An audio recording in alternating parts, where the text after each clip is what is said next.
Why this story matters. This piece offers a constructive counterpoint to the constant stream of negative news.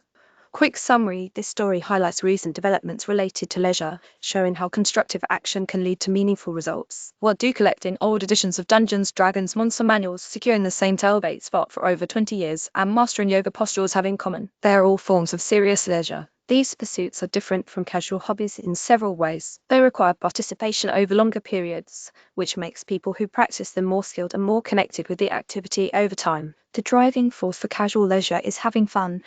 When a participant becomes more focused on accomplishment and improving their skills, the pursuit can gradually become more serious.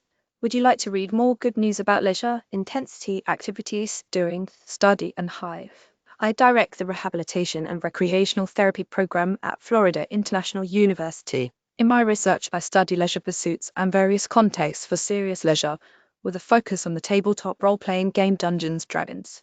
I also work in recreational therapy, which helps people recover and return to their pursuits after injury or illness. The approach we use can work as well for someone starting out with a new hobby. The idea of serious leisure was coined in 1982 by sociologist Robert Stebbins, who described the unique characteristics of more structured leisure pursuits.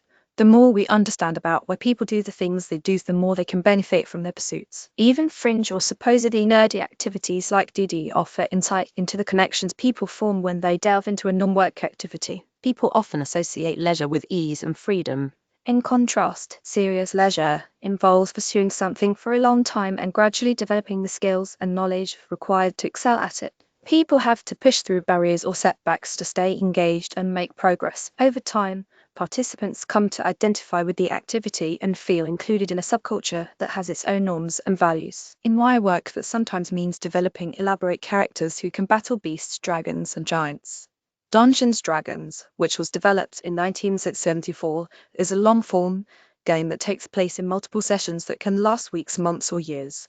A dungeon master moderates the game and assumes the role of all monsters and non-player characters. The dungeon master narrates an adventure, aided by a dungeon master's guide and monster manual. Players create characters that possess certain traits and qualities. The outcomes of battles, decisions, and interactions are determined by dice rolls. My study included convening focus groups with regular DD players to determine whether their experiences playing the game represented serious leisure, as opposed to casual leisure associated with traditional board games. Players described developing their characters for years and acquiring knowledge and skills. They learned how magical items and weapons worked, made calculations, and researched their character sheets. All of these practices are attributes of a uniquely DD subculture. Participants also described the benefits they received from playing the game. For many of them, DD offered a sense of community. It also was a safe space and a welcoming activity for those who might feel excluded by traditional leisure pursuits, such as sports and competitive games. From yoga to tailgating, prior studies have identified many other activities that can qualify as serious leisure, depending on the level of engagement. Some are in-person physical activities like yoga, sport clubs, and rock climbing. Others include online pursuits like multiplayer online games and a virtual Harry Potter running club where members share running stories and experiences key to Harry Potter-themed discussion topics, such as lobby miles and virtual races for their specific Hogwarts houses. Studies have explored game-based pursuits like tournament bridge and even the social art of tailgating among serious football fans. In each case, researchers found that participants experience hallmarks of serious leisure. For example, participants in multiplayer online games describe prolonged immersion in the activity. Yoga students pursued systematic training and skill development, and maniacally devoted Florida Gators fans scheduled family events around football season. In all cases, participants became increasingly involved over time, acquired knowledge and skills, and often forged shared identities and social connections. Are you serious? How do you know if your favorite leisure pursuit has gotten serious? One indication could be spending a lot of time on it and expanding your related knowledge or skills. You may also personally identify with the activity and its associated norms or subculture.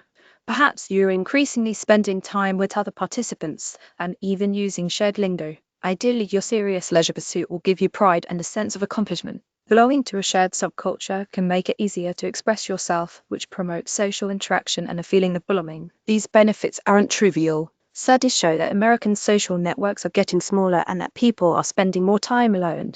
These trends are associated with increased risks for premature death, heart disease and stroke, anxiety and depression, and dementia.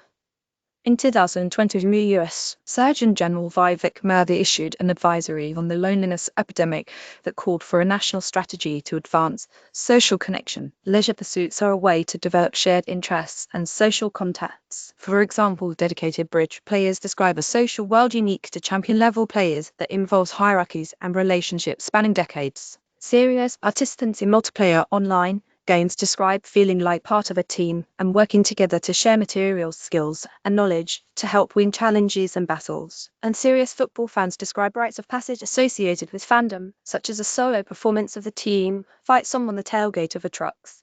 How to start serious leisure doesn't happen instantly, and not every practice needs to reach this level of commitment. Casual leisure has benefits too, so there is value in just getting started. Both